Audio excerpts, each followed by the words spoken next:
Welcome back to the channel. We are Maintain Me. My name is Chelsea and this is Desiree. Today we're going to be talking about a really big topic when transitioning into assisted living, and that is whether or not you should do a private room or a shared room and what are the pros and cons of each. So the first thing we're going to be talking about is private room. Let's talk first about some of the cons.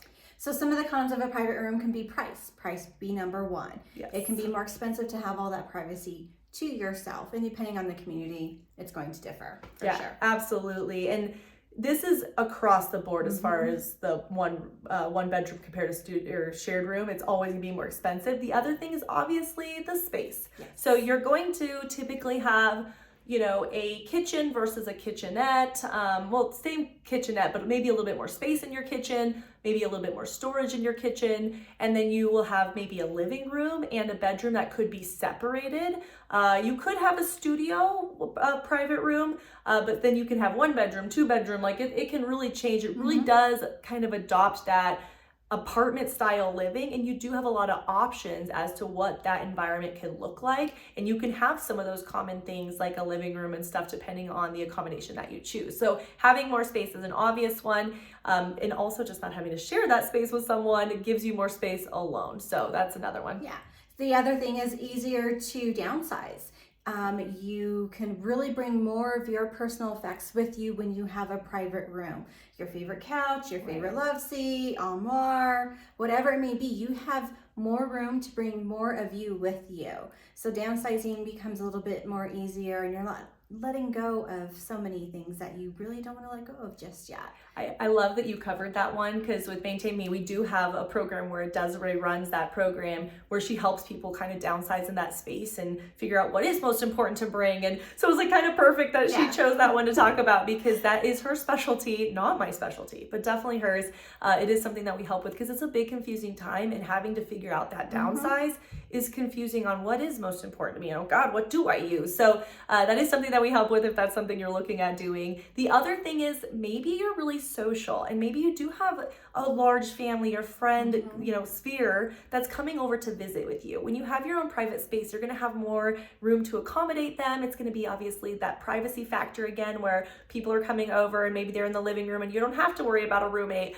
So you'll be able to kind of have a little bit more of those guests over, accommodations, and maybe hosting a little bit. It is a little bit easier when you're in a private space. Yes, and you can always have grandkids stay the night too if you are in your own private space. That's always a plus. Yes, and we all know that is a lot of like what we're doing. Even my grandma, we'll go and we'll visit, and that is like the highlight of her week. So we do know how it's like important that is, having that family over there. Yes, definitely. So and then the other one, in the couple. Okay. Like if you're in a couple, it is easier for this because we'll talk about in shared room kind of what that looks like and the requirements of that. When you're in a couple, you can kind of have that same space and it not have to be a stranger. So you can, I think it's easier for a couple, obviously, to be moving into a larger accommodation, and then you are in a shared space, but not because it's your significant other. So this is typically where we'll see a lot of our couples is in this private space, in a little bit more of a larger space. Okay, so the cons.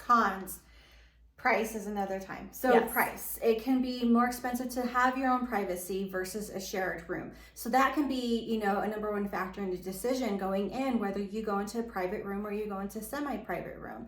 I see a lot of the times when I worked in assisted living, they really like the privacy, but it just doesn't fit within the budget long term. What's going to make your money last longer? Private room versus a shared room. And that sometimes will kick some people out of that option, but there's so many other things that they're gaining from that it is just kind of a small thing to lose with all that you are gaining in this community style. Now, one thing that we do see that a lot of people might, how do I say this? They don't want to hear it, but it happens all the time. Typically, when you are in a big private space, you oftentimes can seclude yourself. You won't be as engaging. So if you have a living room, what's to say that you're not going to want to go to the living room down the hall and use that living room? You're like, why would I go down there? I have a living room right here that I watch TV. Why would I go share it with somebody else? So when you do have that accommodation, it just makes it a little bit easier to stay in your apartment and not engage with some of the other residents. And we do see this a lot. So if you're an outgoing person, not a problem, right? You'll choose which time you want to be in your apartment, choose which time you want to go out. But if you're not an outgoing person and that's something you already struggle with, this might be a way for you to seclude yourself a little bit and not push you outside of those kind of comfort levels. Exactly. Another con to take in consideration is if you are Medicaid or if you're spending down your assets to go towards Medicaid, Medicaid unfortunately does not cover a private room within an assisted living. They will only cover a semi-private room. Now the caveat to that is there are a few selected assisted livings that only provide private rooms, and that's kind of how they get around the red tape per se. Yep. So if you can find an assisted living that only offers private rooms and you are on a spend down or already on Medicaid, that would be the way to go if a private room is that important to you.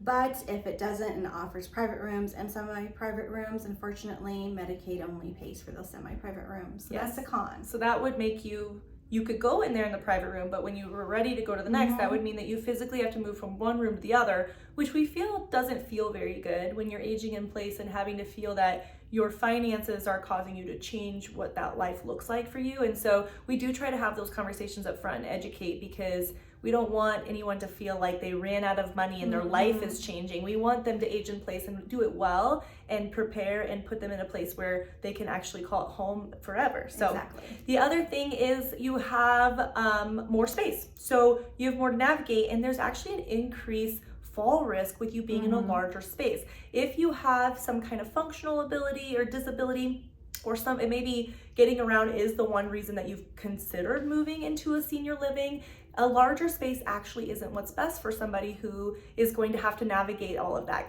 Not cleaning it up necessarily, because a lot of assisted livings provide that, but the basic day-to-day cleaning, having to go from the bathroom to your room and all of that are all just ways that you can fall, because it's just so much more walking than if you were in a smaller accommodation. Exactly. More space to navigate. Yes. And it can be harder depending on a diagnosis that one might have, cognitive. So it's something really to take into consideration for sure. Okay, so let's talk about shared rooms. Yes. So I will say that when we are working with a lot of our clients, most of the time they're like, oh, no, I do not want to go into a shared room. We hear you. There are pros and cons of this. Some people, they've been kind of craving companionship. They've been living in their ranch style home for years, maybe after a loved one has passed, or maybe just forever, and they're kind of craving some of that companionship, someone to talk to. So there are pros and cons of this, so we're gonna go over that now. But before we do, if you are liking this content, what we do at Maintain Me is we educate. We help people age in place with consulting and case management. We also help people transition to assisted living, memory care, independent living, you name it. So we're a one-stop shop. So if that's what you're looking for and you want to learn more about what that looks like for you or a loved one, please hit the subscribe button. Yes. Give us a thumbs up. Anytime you do, the notification bell, it will notify you every single time we put out a new video, and we do a new video every single week. So, yes. All right, let's jump into pros of a shared room. Companionship.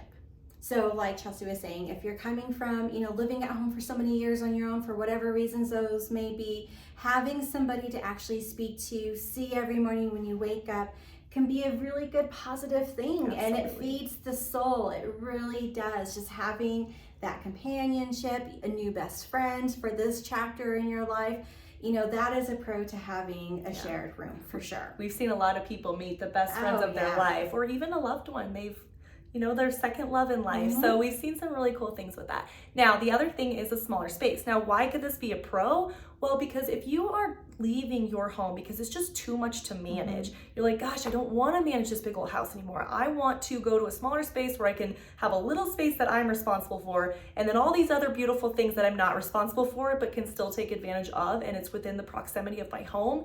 That's why a lot of people love that. They're like, yep, I want to sleep, I want to have my coffee there, exactly. But I want to be out with my friends, my girlfriends, breakfast, lunch, and dinner. I want to go to the happy hour at night. I want to be watching TV and playing games or whatever, you name it. So this is a good accommodation for somebody who is ready to give that part up and really just be able to manage the little bit that they have and enjoy the rest. Exactly. Another thing is price. When you go into a shared room, your money is going to last you longer because it's not going to be quite as expensive as a private room. So going into a shared room, it's really going to help your budget if you are working on a spend down towards Medicaid. Yeah, talk about that a little bit because you're kind of the pro in that. So the way Medicaid works is if you sell your house, you have assets, they can be put into trust. And again, we can probably talk about this on another video, but there's so many, ways that you can spend down your assets to be eligible for that home-based care services through Medicaid, which pays a portion of your assisted living cost. And a shared room. And a shared room will help you with that spend down. I mean, it really will. And if you have questions about that, please comment, because we'd be happy to have a further discussion with you. It is a huge topic. Yeah. But, you know, there is a benefit to going into a shared room. And yeah, you wouldn't have to move again for the most part, which is the big one, because that's what we've talked about in some of the cons. So, okay, now talking about the cons, you probably know some of the obvious cons, but we're going to cover them because we told you we would do both. So the first con is privacy. So if you're not actively seeking that companionship, there is a lack of privacy loss there. You're going to be sharing your space with somebody else. This can look very different depending on the community. So I'm not going to speak to what that accommodation will look like as far as a shared, but it can happen a number of different ways. So making sure that we know what that privacy looks like. It could be divided by a wall. It could be divided by a curtain. It could be divided by a piece of furniture. So we definitely could talk to you about that, and it's very different depending on the assisted living, but that is one big difference. Another thing that goes right in hand with that is space. You won't be able to bring as many items from home with you to a shared space. And that can be a decision maker right there if you're a private pay. So, you know, think about it in the terms of what's important to you when it comes to furniture, pieces of art in your house that you want to hang on the wall in your new home. You know, those are things to take in consideration when you're going into a shared room, because it really does cut that down in half, literally in half. We've also seen that it's a little hard to acclimate into this, because if you are coming and you're used to being by yourself, this could be something that's new to you. So acclimating into assisted living alone is challenging. Acclimating into assisted living with now a new person that you're having to get to know is just kind of an added, I guess, challenge to this transition in life. And that can lead into conflict with your new roommate. And it can be something that's resolved within the first couple of weeks or couple of months, because you're getting to know each other. Or it might be, you know, something that's a little bit more long lasting, and a change of a roommate might be needed. And some assisted livings do accommodate that, because we're all human. And we all know we may not all get along with everybody in the same room with us. So they will help accommodate with that. But conflict does play a part in it as well. The other thing too is, and we're going to wrap this up, but the other thing too, and the last thing we're going to be talking about today is, if you do to become friends with this person, it is another layer of loss that you could have. And so, you know, not all people will, you know, you might lose that roommate, and you have that experience of loss. Now, for some people, like that whole saying, like, I'd rather, you know, have loved than, you know, whatever that saying is, of like, I'd rather have lost than never loved at all, or something. People are like, you know what, I'm not going to worry about that. But just know that if you do get close with your roommate, there is an opportunity that that person would move, or, you know, you might have loss. And so that is something to consider if that's hard for you. Okay, guys, we talked about a lot of things here today. I hope this was helpful. We are here just to educate you guys, and also help you if this is something that you're going through, or you're helping a loved one go through this. You can reach out anytime. We're going to put our phone number down below in the comments. If you have any questions, we'd love to hear from you. If you have any even just topics that you want us to cover, please comment down below, because we do these videos for you guys. Okay, until next time, bye.